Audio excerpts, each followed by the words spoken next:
अस्सलाम वालेकुम। चंद्र Prabha media service new जीनत लेन में आप सभी का स्वागत है। नमस्कार। हमारा वीडियो आप लोग हमेशा देखते हैं और अब तक हमारा वीडियो 35 से भी ज़्यादा आ चुका है और आप लोग को अच्छी तरह से मालूम है कि हम मदरसा चलाते हैं और बच्चे लोगों को शिक्षा देते हैं। हमारे मदरसे में हिंदी, अंग्रेजी, उर्दू, अरबी की तालीम होती है और बहुत से समाज के लोग पढ़ते हैं। और ताज्जुब इस बात की है कि बहुत से समाज के लोग उर्दू पढ़ने के लिए बहुत उत्सुक है। बहुत से लोग उर्दू बोलना सीख लिए और उर्दू में बात करना भी सीख लिए। तो कोई भी भाषा हो, मराठी हो, गुजराती हो, तेलुगु हो, तमिल हो और बंगला हो, उड़िया हो, चाहे कोई सी भी भाषा हो, भाषा कोई बोली नहीं। क्योंकि आज जो लड़ाई हो रही ना, लोग बोलते ना कि हम गुजराती है, कोई बोलता मराठी है, मराठी बोलो। अरे मराठी बोलो और नहीं बोलो। मराठी नहीं बोलेंगे कोई पाप नहीं होगा, मराठी बोलेंगे तो भी कोई पाप नहीं होगा। क्योंकि दुनिया में कोई भी भाषा जो बनी हुई है वह अपने अपने सुविधा के लिए बनाएंगे। ऐसा कोई धर्म में नहीं है कि मराठी बोलोगे तो तुम सीधे जहन्नुम में चले जाओगे, गुजराती बोलोगे तो गुजराती बोलना गुनाह है, तमिल बोलोगे तो तुम्हारा इबादत जायज ही नहीं होगा, उड़िया बोलोगे लोग तुमको नफरत करेंगे। ये सब कुछ भी नहीं। लेकिन आज आदमी अगर परेशान है तो दूसरे को सुख को देखकर परेशान है, अपने दुख को याद नहीं कर रहा है। और आज आदमी समझदार वो है, समझदार आदमी उसको बोलते हैं जो अपना जीवन का जो मिशन होता है, जिंदगी का जो जीवन का जो मूल उद्देश्य होता है उसकी पूर्ति करना है। ये उसका समझदार आदमी की पहचान होता है। समझदार आदमी अपने लक्ष्य को पूर्ति करने के लिए कभी कभी बहुत कठोर तप करना पड़ता है, कठोर कष्ट उठाना पड़ता है। अब कठोर उनको बोलते ना कड़वा बात सुनना पड़ता है, उनको लक्ष्य प्राप्त करना है।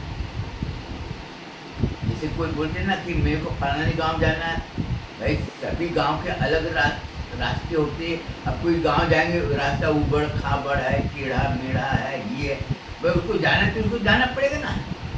गाड़ी उसकी मैं मानता हूँ, रिश्तेदारी फलाने गांव में ये भी मानता हूँ, लेकिन रास्ता नहीं है कि अब उसके गांव में उसका जो उसके रिश्तेदार की क्या गलती है।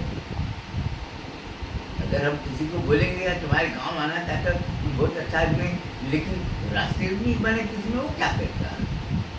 एक आदमी का तो काम है नहीं।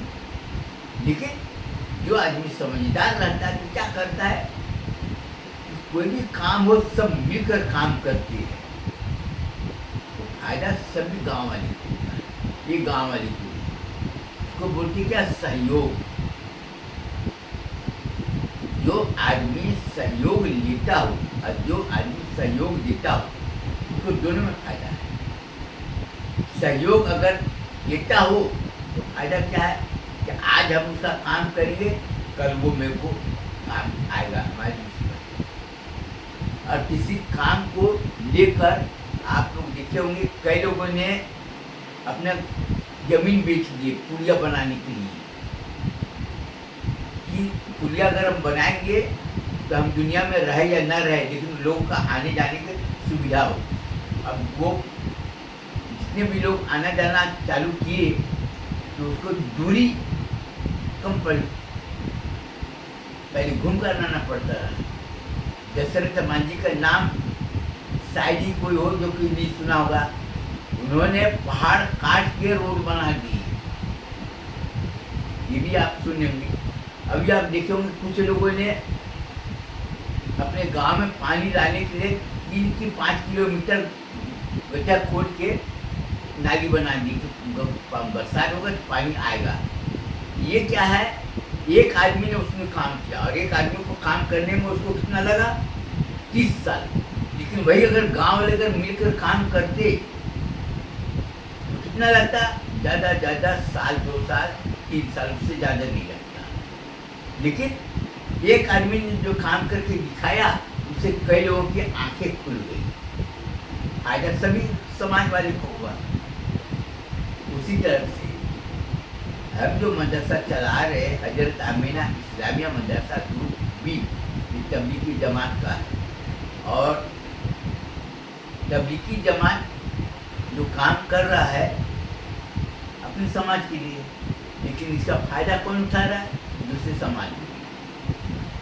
काम तबलीगी जमात कर रहा है, घूमकर सबको दे रहा है कि आओ नमाज पढ़ो, कुरान शरीफ सीखो, सही काम करो। और माइक में चिल्ला के बोल रहा है इज्तिमा होगा, यहाँ पर इज्तिमा होगा 20 जिले का, 16 जिले का, ये जिले का। लेकिन जो समाज के लोग फायदा उठा रहे, वो भी अपना टीम बना लिए।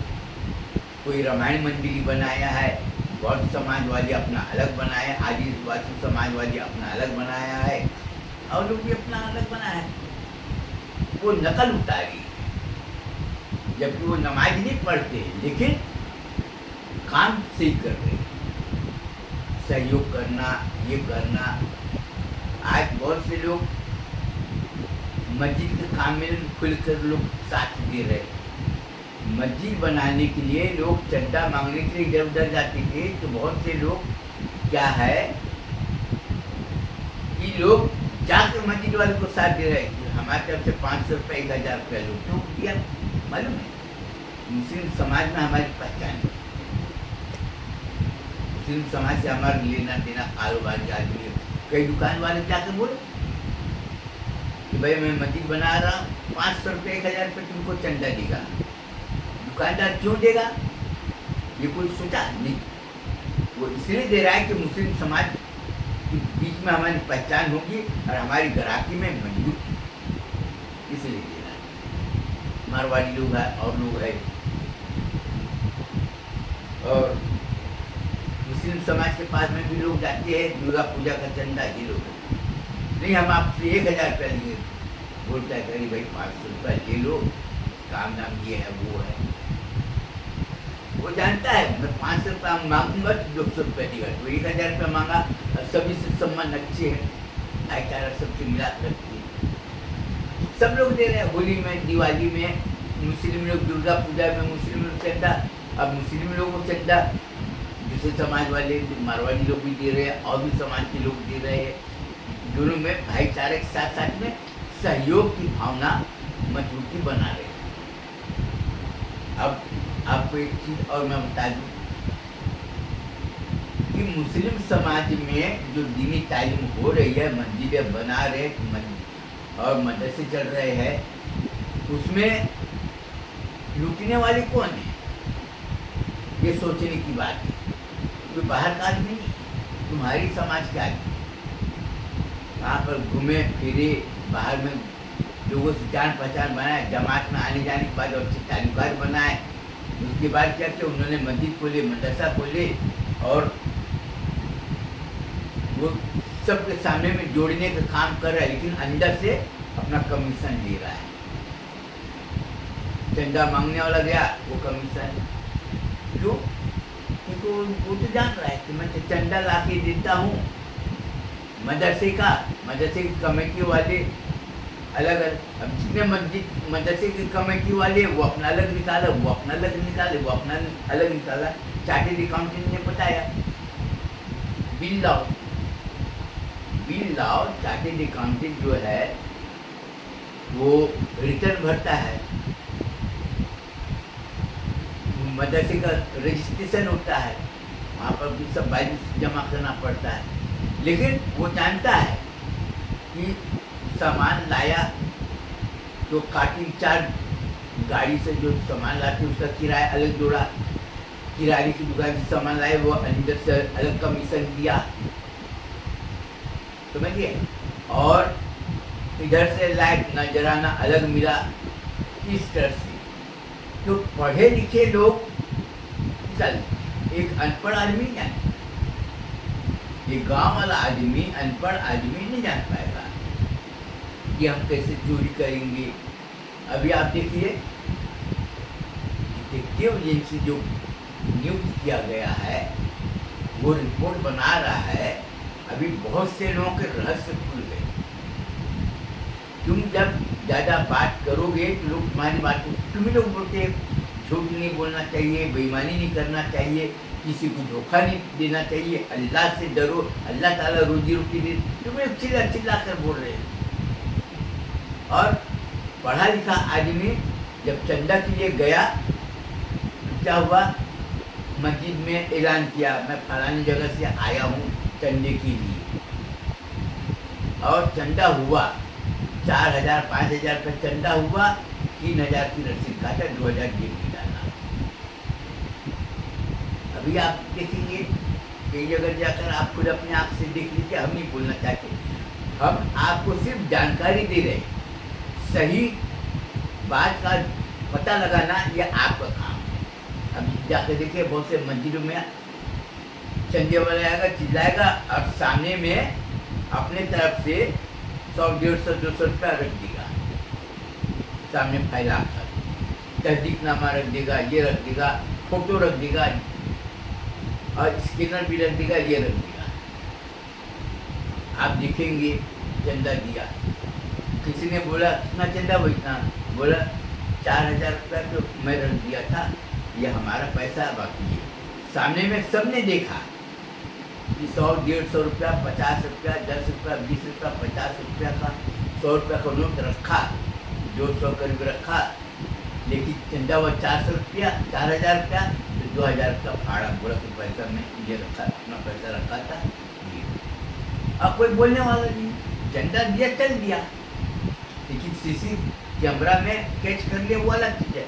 लेकिन कोई आदमी दूर से बैठा वीडियो रिकॉर्डिंग बना रहे, जैसे वीडियो अभी मोबाइल हुआ ना, तो वीडियो रिकॉर्डिंग किया। अब बहुत से कैमरा, बहुत से अलग अलग मोबाइल की कैमरे हैं जो कि छोटी से छोटी चीज़ भी कैच कर लेता है, उसमें सब पकड़ा गया। लेकिन वो किसी को नहीं बोलेगा, उसको बोलने से कोई फायदा नहीं, अगर बोलता है उल्टा बदनामी। तो आज आपको दो चीज़ बता रहा हूँ, एक नंगा सच्चा है जो कि आप सुनेंगे समझेंगे जो आपको समझ में आएगा।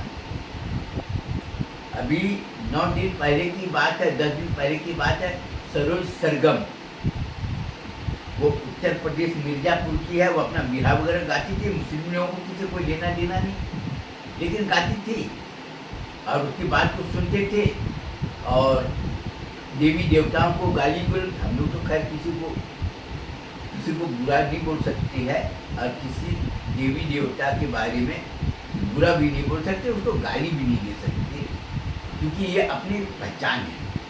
लेकिन वो गाली देते रहे, नतीजा क्या हुआ, उसकी गिरफ्तारी हुई, उसके कितने वीडियो वायरल हुए।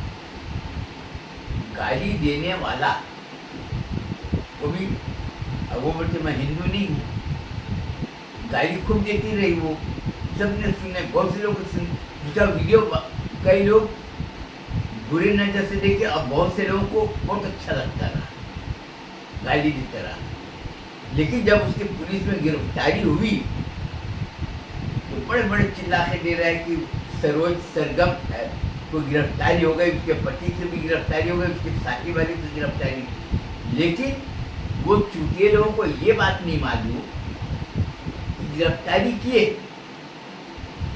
जेल में डाले ठीक है, उसके साथ मारपीट भी किए होंगे, हमको तो दिखने तो हम गए नहीं, वो भी ठीक है, मारपीट नहीं किए, मारपीट किए ये किसी को पता नहीं। लेकिन बहुत से लोग अंदर ही अंदर दुखी तो होंगे, उसके समाज वाले को अंदर कर दिए गाली।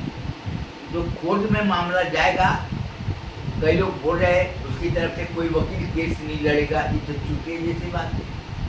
देश के संविधान में स्पष्ट किया गया है कि कोई आदमी चाहे कितना भी गरीब हो, लेकिन उसकी तरफ से केस लड़ने के लिए वकील मिलेगा, अब बहुत से लोग करेंगे वकील इधर उधर करके, जमानत के लिए भी करेंगे, जमानत दो चाहे ना दो ये न्यायालय का काम है, लेकिन लड़ जैसे ललित सिंह यादव ने केस जीता, रामायण को फर्जी बताया, सब में आया, सुप्रीम कोर्ट का फैसला दिया 1976 का, रामायण एक काल्पनिक किताब निकली, अगर कोई उसका विरोध नहीं करता, रामायण के खिलाफ वो बोल रहा है, अगर कोई विरोध नहीं करता सब बात दब जाती, लेकिन विरोध किया, कोर्ट में गया, केस जीत गया, पूरे जगह हाईलाइट हो गया। अब ये सरोज सरगम गई, उससे ना मेरा कोई जान पहचान है और ना हमारा उससे कोई लेना देना, लेकिन उसको गिरफ्तार किए तो देखो कितने लोगों के मुंह में ये बात आई, बहुत से लोग खुशी मना रहे,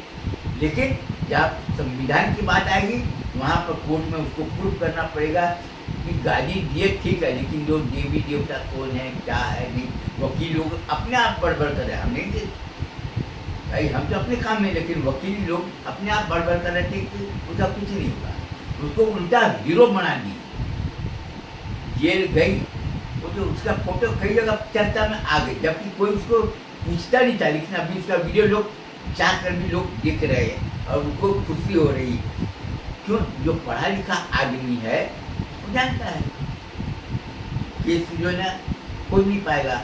अभी आप एक चीज़ और मैं बता दूँ, कई लोग सोचते होंगे कि ये मुल्ला दूसरे समाज की बुराई कर रहा है, वो सोचना बुरी बात नहीं, अच्छी बात है। अब हमारे समाज की बात बताता हूँ, तबलीगी जमात है और सुन्नी जमात है, सुन्नी जमात में बहुत से लोग आए, वो पैसा कमाने के लिए सोचे, बड़ी बड़ी दरगाह जाकर देखिए, यहाँ पर पैसा चढ़ावा आता है, चादर चढ़ा के हाटिया होता है, बहुत से लोग उसमें धुर निकले, अच्छे और बुरे सभी समाज में। वो गांव में क्या किया, जहाँ पर कोई नहीं था, हरा झंडा गाड़ दिया, हरा चादर लाए गाड़ दिया, और सबको बोला कि तुम हमारे पास में आना और तुम्हारी मनोकामना पूरी होगी, तुमसे कोई पैसा वगैरह नहीं। और औरत लोग अंधभक्त थे, वो बोलते तुम्हारी परेशानी, बेटी को, हमारी बेटी को लड़का नहीं हो जाएगा, तुम आना हमारे पास में। अब वो औरत गई और बोले तुमको कुछ नहीं करना, मैं पानी पढ़ के देता हूँ, नहीं तो पानी तुम लाना, पढ़ के दूंगा, तेल लाना, अपना मन लेना, और ये ताबीज बना कर देता, गली में लटका लेना, और अगरबत्ती लाना, उदबत्ती लाना, पैसा नहीं। अब ठीक है, अब वो उसकी बेटी गर्भवती हुई, अब हुआ क्या, लड़का तो मांग रही थी, लेकिन लड़की हुआ। भाई हमारा काम है दुआ करना, सब है, दूसरी बार होगा लड़का हो जाएगा, समझे, उनको उदास होने की जरूरत नहीं, उनको समझाया, तुम किसी के पास में कुछ मांगने गए, तुम मांगने गए ठीक है, जो मांगे 100 रुपये, तुमको दिया 10 रुपया, जो तुम नाराज हो खुश हो ये बता, ठीक है, बार फिर जाना, एक बार 2 बार 3 बार जाएगा, तुमको पैसा देगा, दरबार है। फिर दूसरी बार जब वो हुआ तो उसकी लड़की को हुआ लड़का, बोला देखिए अल्लाह ताला सब दिखने वाला, नाम दे रहा है अल्लाह का और काम कर रहा है अपना, बोले तुम क्या करना, और कुछ नहीं करना पड़ेगा, गरीब लोगों को खाना पीना खिला देना, जैसे खीर पूरी हो, हलवा हो, खिला देना, और अपना खर्चा वगैरह कर दूंगा, अपना तुम चले जाना। अब एक को जाल में फंसाया, अब वो हर जगह प्रचार कर दी, उसके बाद और लोग तो भैया अपना क्या है, ये डब्बा है, ये डब्बा है, ये डब्बा है, अब इसमें तुम दरबार के लिए 2 रुपया 5 रुपया 10 रुपया डालो, तुम्हारी मर्जी, डालो मत डालो भैया, ये तो अपना काम है, हमारा काम है मेहनत करना, और ये अब कुरान शरीफ पढ़ता, नमाज पढ़ता, लोग करते, पहुँच गया, जबकि वो ढूंढते। अब 4 औरत आई, 10 औरत आई, कि हमारे लिए फुल हो जाएगा, सब अल्लाह ताला पूरा एक मोट पंख का इतना बड़ा मिलता है, ऐसे ऐसे मार दिया सिर में, सब खुश। तो बोले पैसा लेता है क्या, नहीं पैसा वगैरह कुछ नहीं लेता, लेकिन अब उसके आड़ में पानी के बोतल बेचता, तेल का जो लगाते वो बेचता, नारियल बेचता, अगरबत्ती के साथ साथ में उदबत्ती बेचता। उसकी दुकानदारी चालू हुई। बोले इधर में कोई चाय वाला है क्या? अरे चाय वाला तो कोई नहीं। जब भीड़ जमा होने धीरे धीरे वो 2-4 साल 5 में खूब बड़ा बोर्ड लगाया, अच्छा टीन लगाया, पेंटिंग कर दिया, फोटो लगा दिया बहुत जगह का कि लोग प्रचार हो आए, बैठने के लिए कर दिए। अब लोग खुश हो। लेकिन एक औरत आई, अब बोली मेरी बहू को लड़का नहीं हो गया, बच्चा नहीं हो गया, मेरी बहू मान। अब क्या क्या वो धूर्त आदमी था, बोला बहू को तो भाई देखना पड़ेगा, किसी ने ये कर दिया है, जाकर देखा। जब उसका बेटा बच्चा पैदा करने में समर्थ नहीं था, वो बोला देखो भाई हमारा काम है पढ़ना और वकील से बात करना, और ये बोला और हमारे काम में दखल अंदाजी नहीं होना चाहिए क्योंकि हम वकील है, ये सब बात कर रहे। बहू को बोले देखो तुम्हारा मर्द ना मर्द है, तुमको मैं जो बोलता हूँ अगर करेगी तो ठीक है। पहले बोल, कुरान शरीफ उठाया, बोल कुरान शरीफ उठाकर बोल कि हम दोनों जो बात कर रहे हैं वो बाहर में किसी को नहीं बताना, तुम हमारी बात को मानो तो ठीक और नहीं मानो तो भी ठीक, तुमको कोई जोर जबरदस्ती। अब बहू उसकी सास उनको इतने गंदी गंदी गाली देती थी कि मेरे बेटे की किस्मत फूट गई, ये पता नहीं करम जली करम गली क्या क्या गाली देते रहे, ऐसी बन गई कि क्या बोल के कि मेरे को पोता पोती नहीं दे सकती, माँ नहीं बन सकती, ये क्या रहता है कि उसके मायके वाले को। अब बहू का दिल तो वैसे भी टूटा हुआ था। बोले तुमको दूसरे आदमी के संपर्क में लाना चाहता हूँ, तुम्हारे साथ शारीरिक संबंध करेगा, तुम गर्भवती हो जाओगी और तुम्हारा ये। अब बहू तो पहले से जली थी। बोले बाबा जी जैसे आपकी मर्जी हो, मैं माँ बनना चाहती, मेरे ऊपर में लाछन लगाया गया है, ये 5 जाए मेरे मैके वाली को बहुत बुरा बुरा गाली देते, वो रोना धोना मचा दी। अब बहू में क्या थी, प्रतिशोध अपने ससुराल के प्रति, अपने सास के प्रति प्रतिशोध में वो जड़ गई कि ये नागिन मेरे माँ बाप के बारे में ऐसा बोलते, मेरे बारे में तो ठीक है। अब दूसरे लोगों को लाया, गर्भवती हो गई। अब सब खुश, बाबा जी के दरबार में गए, उन्होंने क्या क्या किए सबको दिए, जबकि दरबार में कोई अनैतिक संबंध नहीं किया, वो दूसरी जगह ले जाकर किया, मिलवाया, बोला ऐसे ऐसा है तुम करना, हो गई। ये भेद कब खुला, जब इसका मेडिकल चेकअप हुआ तब खुला। अब ये बात तबलीगी जमात के कुछ लोगों ने सुन्नी जमात को नीचा दिखाने के लिए किया कि देखो जो होता है एक पक्ष एक होता है विपक्ष, एक होता है समर्थक एक होता है विरोधी, जो होता है तो वो दूसरे को नीचा दिखाना चाहता है ना कि हम बिल्कुल सही काम कर रहे हैं, हमारा काम बिल्कुल साफ सुथरा, उसके लोग अब इसमें जुड़ गए। तो दोनों होते, और यहाँ पर आलोचना करना अलग चीज़ है, अब बुराई करना अलग चीज़ है। यहाँ पर ये आलोचना किया है, बुराई नहीं किया। तबलीगी जमात के बहुत से लोगों ने पीर सा नकली पीर बन गए, लोगों को मुरीद बनाए, लोगों को ठगे, ये किए, वो आलोचना किया है लोगों को दिखाने की। अगर आलोचना करने वाला नहीं रहेगा तो तुम्हारा समाज अंधेरे में रहेगा। आलोचना होगा तो तुमको ये सोचना कि हमारी गलती कहाँ है, हमको क्या करना चाहिए, इसलिए आलोचना करने जरूरी है। तो उसका देखा देखी कई औरत लोग आए कि मेरी बेटी को लड़की लड़की होता है, उसको लड़का चाहिए। बोला मैं तुमको जो बोलूँगा तुम करोगी, बोला तब। अब उसमें कई समाज की औरतें बोली, दूसरे पुरुष से संपर्क किए, उनको लड़का हुआ, उसको डाल दिए। भगवान जी की कृपा, तुम्हारे ये दरबार की कृपा से तुम्हारा सब हुआ, ये ला। अब औरत लोग खुश, औरत को कोई मतलब नहीं, उसको लड़का चाहिए, चाहे दूसरे आदमी हो, चाहे तीसरे आदमी, चाहे चौथे आदमी, उसको उससे कोई लेना देना। क्यों? क्योंकि अपने ससुराल के मुंह में खाली पोतना चाहती। कोई औरत अपना शरीर को पर पुरुष के सामने में समर्पित करना नहीं चाहती, लेकिन उसकी सास और ननद देवरानी और जिठानी, 4 औरत ऐसे हैं जो कि उसको इतनी गंदी गंदी बात बोलते हैं कि वो सुनकर रहता है। तुम करो तो पाप बढ़ा कैसे, ये कोई जानना नहीं चाहता। पाप हुआ ये जानना चाहता है। अब एक औरत ने बोली मेरी बहू की लक्षण ठीक नहीं, ये नहीं वो नहीं बोली। जब वो बहू के ऊपर में जब लक्षण लगाई, बहू ने बोली कि इसके बेटे में बच्चा पैदा करने की ताकत नहीं, जाकर देख लो। उसका मेडिकल चेकअप हुआ। अब बहू मजबूरी में पोल पट्टी खोलना पड़ा। अब वो उसके ससुराल वाले मैके वाले खरी खरी को दी, इसके बेटे में ताकत नहीं है बच्चे पैदा करने के लिए, मेरी बेटी के ऊपर में इल्जाम लगाया। अब वो विरोधी पक्ष पूरा जाकर फैल गया बात।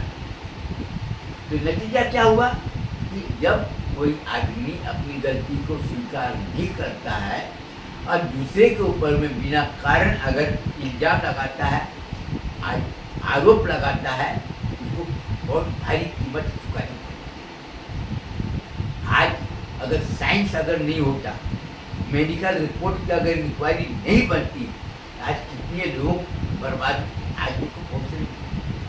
अरे अपने समाज के छोड़ो, कितने समाज वाले पर पुरुष से अभी तो बेबी टेस्ट ट्यूब सेंटर खुल गया है। अभी तो बहुत जगह आम हो गया कि भाई मेरी बहू को किसी का भी भ्रूण हो, हमारी बहू को बच्चा चाहिए, हाँ ठीक है हो जाएगा। अब तो आम, पहले भी लोग छिप कर करते रहा, तो आम हो गया। और क्या बोल रहे, कलयुग आ गया। कलयुग आया नहीं, कलयुग को तुमने खुद बुलाए। आज ये समाज विनाश के कगार पर जा रहा है। सिर्फ मुस्लिम समाज नहीं जा रहा है, सभी समाज के लोग जा रहे हैं। और क्यों जा रहे हैं? वो विधर्मी के कारण, अपने पाप के कारण, अपने इच्छा के कारण। आज आदमी औलाद प्राप्त करने के लिए कोई भी कीमत चुकाने को तैयार है। जाके देख लो अपने आप से। और मुसलमानों को बर्बाद करने के लिए दूसरे समाज वाले एक संगठन है, पूरा जोर लगा दिया। लेकिन जो मुसलमानों को बर्बाद करने के लिए जोर लगा दिया, आज वही समाज के लोग जाकर देखो, उसकी बहू में कपड़े ऐसे पहन रहे कि अपने को देखने में शर्म आती है। उसकी कितने बेटी के बॉयफ्रेंड, उसके बहू के बॉयफ्रेंड है, खोले आप मौज मस्ती कर रही, और ऊपर से ज़्यादा अगर आँख इधर उधर किए, तलाक का मामला दिए, इतना दावा छोड़ी कि आपको इतना पैसा चाहिए। उनका हरा भरा परिवार खुद उजड़ गया। किस लिए उजड़ा? मुस्लिम को बर्बाद करने के लिए वो पूरा जोर लगा दिया। अपने समाज को बर्बादी से रोकने के लिए कोई उपाय नहीं कर रहे। आज कितने कोर्ट में केस चल रहे हैं कि मेरे को तलाक चाहिए, उनको जो करना, पुलिस में फर्जी केस लगा दिए कि मेरे पति मेरे को मारते, हमारे ससुराल वाले दहेज के प्रताड़ित कर रहे, ये कर रहे, वो कर रहे।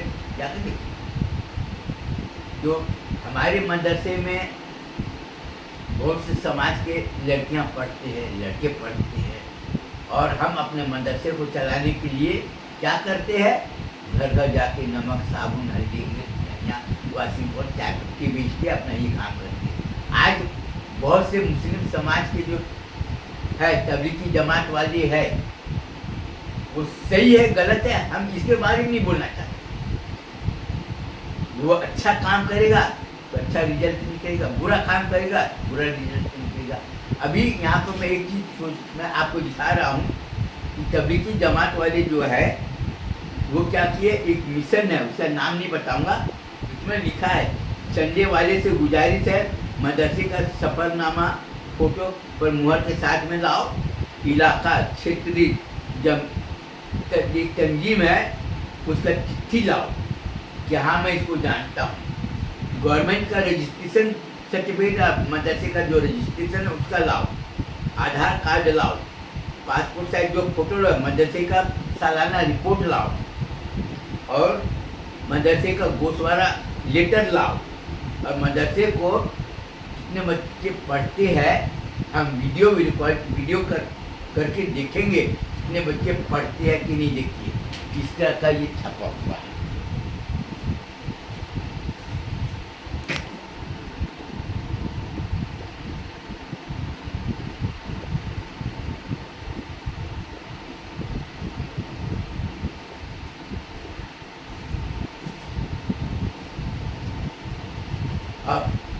कई मस्जिदों में लिखा हुआ है, बड़े बड़े बोर्ड लगे हुए कि ये कागज लाओगे कि तुमको तहदीकनामा मिलेगा, फिर तुम जाकर।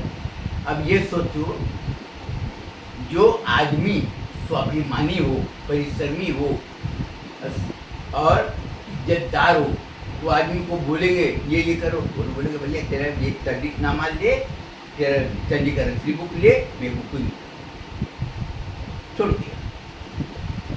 क्यों? क्योंकि अपने मान सम्मान को कोई बेचेगा नहीं।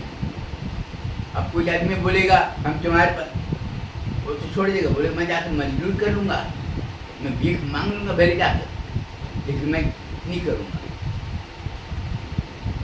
तो तबलीगी जमात वाले खुद ही बोल रहे हैं कि हमारे समाज के लोग चोर, लुटेरा, धोखेबाज और हरामखोर होते हैं। अब ये सोचने की बात है, क्या सभी लोग, एक आदमी, दो आदमी, चार आदमी किया हुआ ठीक है। अब जिसका उम्र 70 साल, 75 साल, 80 साल हो रहा हो, दूसरे समाज वाले अभी डिटेक्टिव जिनसे जो घूमकर जो रिपोर्ट बनाया है, तो वहाँ पर सवाल उठा है कि ये बताओ कि जिसका उम्र 60, 65 साल, 70 साल, 80 साल हो रहा हो, वो पैसा झूठ बोल के पैसा जमा करेगा तो किसके लिए करेगा? ये बहुत ही महत्वपूर्ण सवाल है। और दूसरी सवाल ये है कि आप जमात में जब लोगों को अच्छी शिक्षा दे रहे हो कि झूठ मत बोलो, बेईमानी मत करो, ये मत करो, और तुम खुद बता रहे हो तुम ये सब, तो तुम्हारे अच्छे प्रवचन करने से, अच्छे बयान करने से उसका क्या रिजल्ट निकला? ये आने वाला वक्त इसका जवाब मांगेगा, तुम करो न करो, इससे कोई मतलब। अरे हम तो काम ऐसा करेंगे कि अगर चोर होगा तो चोरी करना छोड़ देगा, अगर किसी को धोखा देता होगा वो लोगों को धोखा देना छोड़ देगा। हम ऐसा कर, जमात वाले बहुत से लोग गए, गांव वाले बाहर निकले घूम फिर कर, वो अपना अलग तंजीम बनाए, बोले कि हमको बाहर से कोई लेना देना नहीं। वो सीधे बोले हम अपने इलाके में जितना ताकत हो वो करेंगे, अभी तो हमको बाहर का चंदा वगैरह मिलेंगे। बोले कई लोग तो देने के लिए आए भला, क्यों? क्योंकि उन्होंने ऐसा काफी सबको दिखाया, बोला ऐसा ऐसा छपा है, बोला हाँ, बोला तुमको नहीं चाहिए, हम अपना करेंगे, भूखे चलेगा। क्यों? क्योंकि सही काम करने में परेशानी ज़्यादा है, मैं मानता हूँ, लेकिन आने वाला रिजल्ट इसका बहुत अच्छा आएगा, ये सबको मालूम। आज प्रश्न दूसरे समाज के लोग कर रहे हैं कि जमात वाले घूम रहे टोली बना और बोल रहे कि अल्लाह ताला फरमाता है ये काम करो, वो काम, मस्जिद जुमा का दिन में होते। लेकिन सवाल ये उठ रहा है कि आप अपने मस्जिद के इमाम साहब को तनख्वाह कितना है? बाहर वाले छोड़ो, तो सबसे बड़े गंजे तो तुम हो। जो आदमी अपने मस्जिद के इमाम साहब को तनख्वाह आज के दौर के हिसाब से कम से कम तो 30-35 हज़ार रुपया होना चाहिए। मुअज्जिन साहब रखे उसका कम से कम तो 20-25 हज़ार रुपया तनख्वाह होना चाहिए। तुम खुद अपने मस्जिद वाले को नहीं दे रहे और तुम बयान कर रहे हो कि ये करना चाहिए। तुम्हारे कुरान शरीफ पढ़ने, तुम्हारी नमाज पढ़ने से क्या फ़ायदा, उसका प्रभाव क्या पड़ेगा, सबको दिखाई दे रहा है।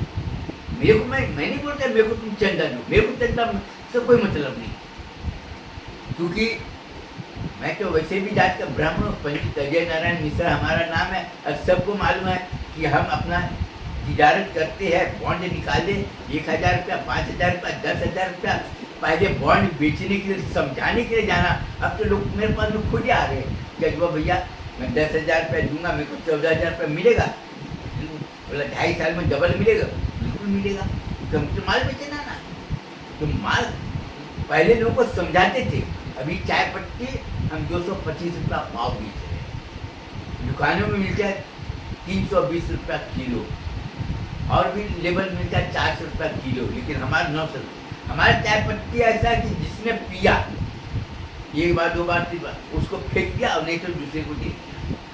हम शक्कर बेचते 60 रुपया किलो। शक्कर का क्वालिटी देख लो, शक्कर का क्वालिटी जिसने देखा बोले नहीं हम तो उनकी क्वालिटी खिलाते। दुकानदार ने पूछा भी कि तुम शक्कर नहीं देते, चाय वगैरह पीते नहीं क्या? हम शक्कर लाते हैं, हमारा शक्कर बहुत महंगा है। जैसे कि 60 रुपये, क्या तुम 60 रुपये ये लो ना, 42 रुपया किलो शक्कर है ये। बोला नहीं, हमको ये शक्कर नहीं है। अच्छा चाय कौन सा? बोला चाय हम बाहर से लाते हैं। तो चाय पत्ती? बोला चाय पत्ती से हमारे समझ से बाहर है। बोले ये लेवल का देखो, ब्रांडेड कंपनी है, ये है वो है, 320 रुपया किलो, खूब बढ़िया चाय। बोला हाँ ठीक है, तुम अपने पास में रखेगा। तुम चाय लाते कैसे? बोले हम तो चाय लाते 225 रुपया किलो, 250 रुपया किलो पाव हम लाते हैं, 250 रुपया पाव। 250 रुपया पाव? बोला हाँ।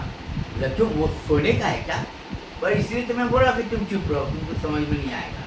सेठ को चाय पिलाया तो बोले नहीं जाना। अब सेठ का दिमाग चकराया। बोला चाय पत्ती एक पाव मेरे लिए भी मंगा दी। खुद चाय की किराने की दुकान है, क्योंकि घर में जब चाय पिए शक्कर देखे, बोले ये शक्कर इधर में कहीं नहीं मिलता। तो हमारा अपने आप प्रचार किया। एक तो जलन से लोग खरीदना चालू कर दिए, लोगों को दिखाने के लिए हम बहुत ऊंचे क्वालिटी के, हम ये शक्कर नहीं लाते, जबरन चाय पिलाते। चाय कैसा लगा? हाँ चाय पत्ती मालूम है 900 रुपया किलो है ये, जबकि वो पूछ भी नहीं रहा है। शक्कर मालूम है हम 60 रुपया किलो।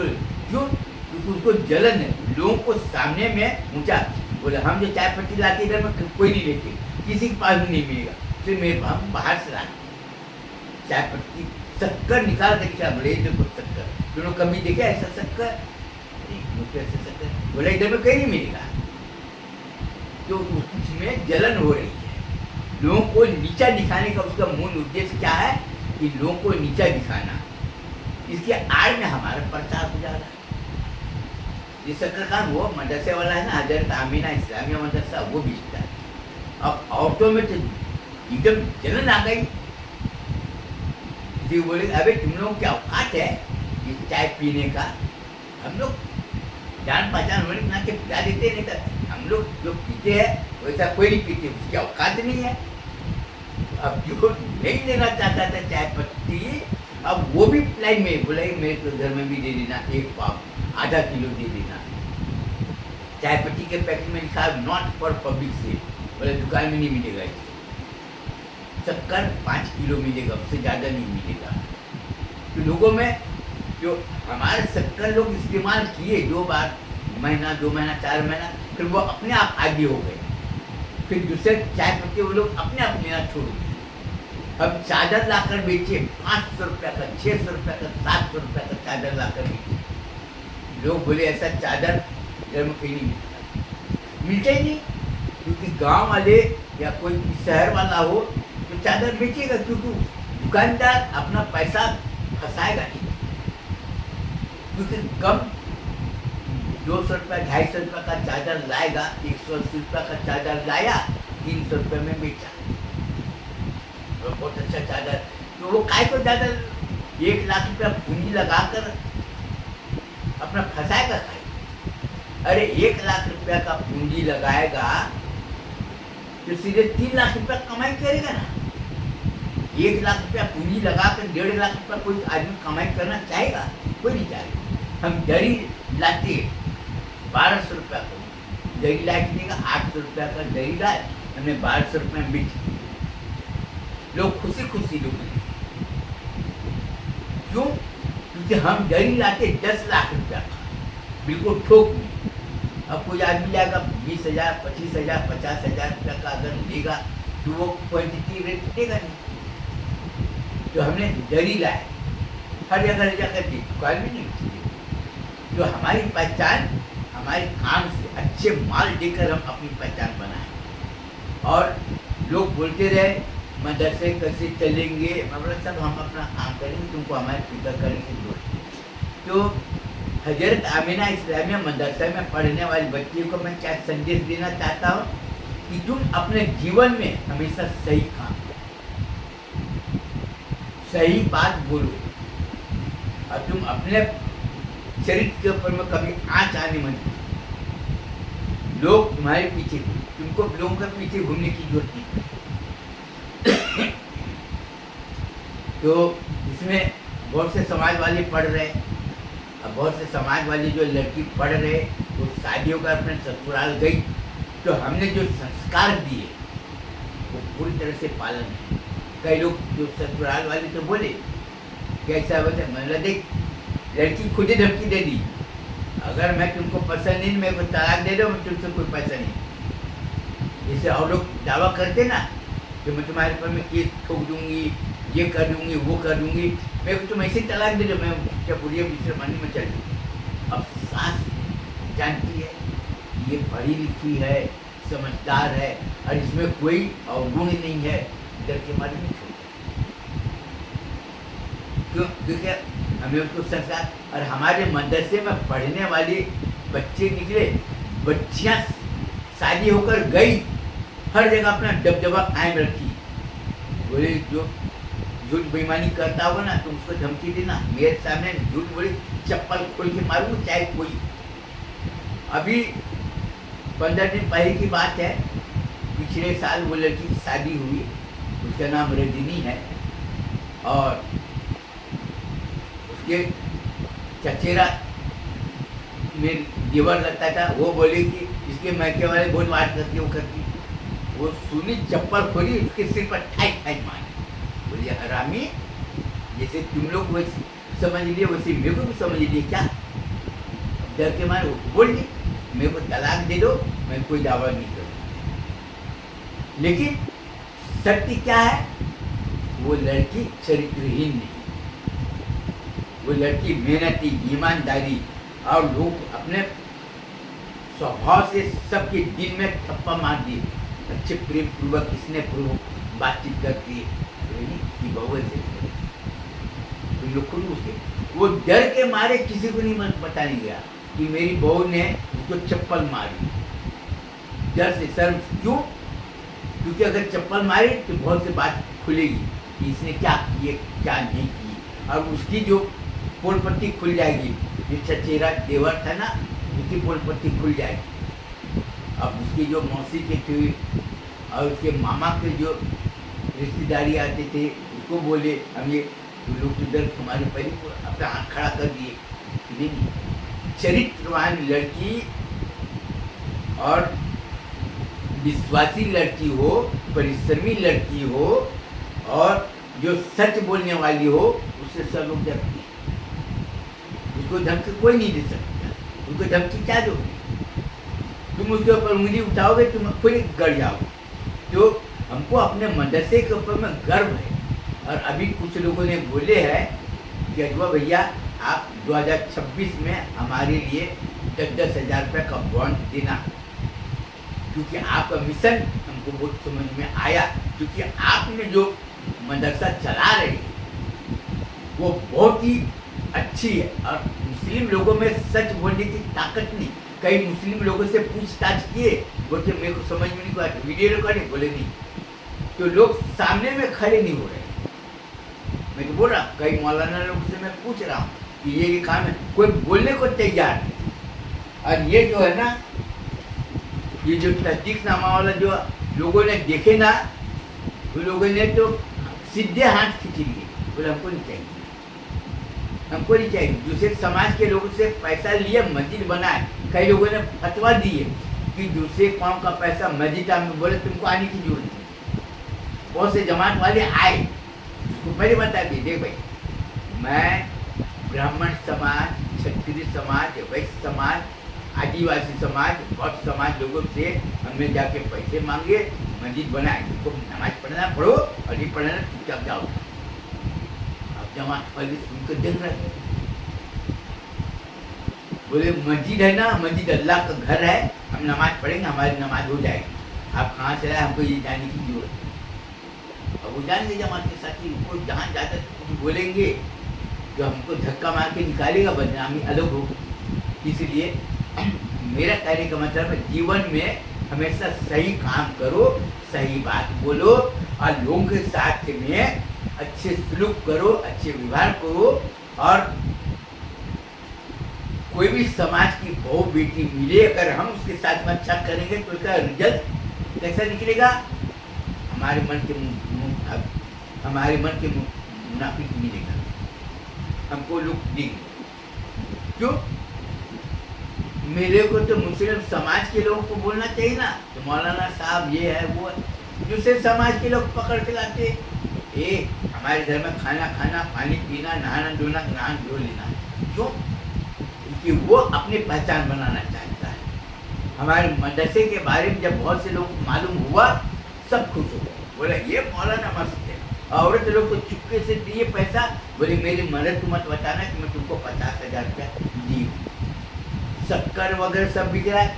हमारे दिल्ली से हमने कंबल लाए ट्रक में भर के, सबको बताइए कितने का ये, क्योंकि रेट बराबर लगाओगे तो लोगों के दिमाग में बचेगा। हमने बहुत जगह से चादर लाए, दरी लाए, बेचे लोग खुले, नाम सुनते लोग ले लेते, पूछताछ भी नहीं करते कि कितने का दोगे, बहुत महंगा है, सस्ता है, ये है वो, कुछ नहीं करते। तो सबसे कीमती क्या चीज है? विश्वास। सबसे ज्यादा कीमती चीज है विश्वास। उसकी बाद क्या है? चरित्र। और उसके बाद क्या है? सहयोग। उसके बाद क्या? परिश्रम। और उसके बाद क्या? न्याय।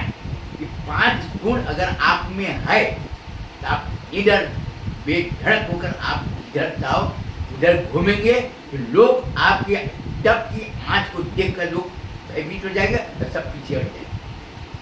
इसके साथ ही मैं अपना बयान खत्म करना चाहता हूँ। फिर मुलाकात होगी, तब तक के लिए आपको इजाज़त दीजिए। सबको अस्सलाम वालेकुम, खुदा हाफिज़, खुदा हाफिज़।